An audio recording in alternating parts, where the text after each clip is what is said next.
5 car brands that went downhill. It takes a lot of work to stay on top in the car industry. Brands come and go over the years, but there are some that manage to stay relevant. It's one thing having a successful business, and sometimes another creating fun cars. Although purely opinion, here are 5 brands that I think have gone downhill recently. Number 1. Mitsubishi.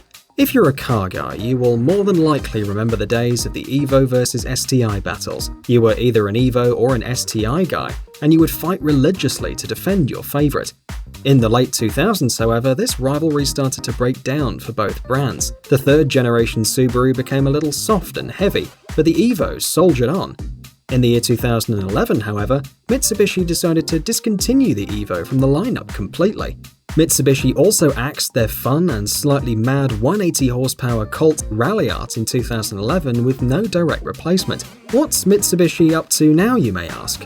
Producing a bunch of rather boring and dull crossover SUVs like the ASX and Outlander. Sure, they are good cars, but not quite the excitement we want. Fortunately, there is hope for Mitsubishi, as their president Osamu Masuko said that they will consider more performance models in the future, likely with hybrid drivetrains.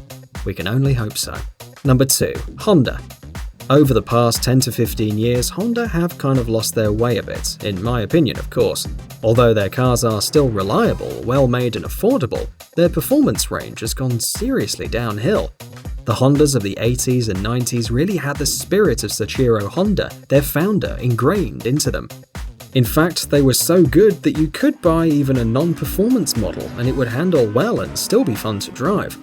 This is evident at track days now, in which ordinary Civics are often the car of choice. The days of the Accord Type R, S2000 and Integra Type R are long gone, unfortunately. Sure, Honda still make the Civic Type R, and they are starting to make progress on it, but there once was a time when Honda were market leaders. The CRZ wasn't as punchy as its father, the CRX, and the FN2 Type R was also worse than its predecessor, the EP3. The new NSX is an awesome car, although it does somehow lack the spirit of Hondas of old. Still, it's a sign Honda are innovating, so we could see some great stuff to come in the future. Number 3. Peugeot. Peugeot has created so many great cars over the years, however in recent times they seem to have lost their way a little. Currently, the only fast-ish cars they make are the 308 GTI and the RCZ. Although they are both good cars, neither are class-leading, being outshone by their German rivals. The other cars are a selection of fairly dull crossovers and bloated hatchbacks. Peugeot certainly have the talents to make some great cars though, with the lift-off oversteer machine, the 205 GTI, and Africa's favourite, the 405 Saloon. Other examples are the 106 Rally with its lightweight, zingy 1.3 100 horsepower engine and small size, as well as an epic V6 405 Coupe. If you're American, I don't think you got any of these, so hard luck. Number 4. Saab. There once was a time when Saab were virtually unstoppable, especially thanks to the best-selling Saab 900. Their expertise in building aircraft translated extremely well into their vehicles at the time, having a great run from the 1980s to the early 2000s.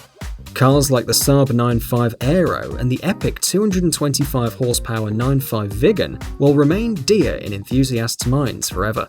In the year 2000, General Motors acquired a majority stake in the manufacturer, basing Saab's vehicles entirely on the GM platforms. Although the cars produced were cool, Saab had lost their way slightly, resulting in enthusiasts changing to other vehicles. In 2012, Saab unfortunately declared bankruptcy. Hopefully one day we will see them return, especially with a new Viggen model. Number 5. Mazda. Before you say, what about the Miata, that's just one car. Founded way back in 1920, Mazda's history has been loaded with epic cars, with most of them appearing towards the end of the 20th century. These days, Mazda only produce one car for enthusiasts, the MX-5. It's not so bad though, as their normal vehicles are good to drive, especially the Fiesta-derived Mazda 2. That still doesn't account for the tragic loss of the Mazda Speed 3 and Mazda Speed 6, otherwise known as MPS models in Europe. The second generation Mazda Speed 3 is really quite a sleeper, with a 0 to 60 time of just 5.2 seconds and a top speed of 155 mph. Its brother, the Speed 6, is also fast and has four-wheel drive for extra grip. Now that the RX-7 is gone and the RX-8 is gone too, there is a gaping hole left that really needs filling before their lineup ends up becoming too boring.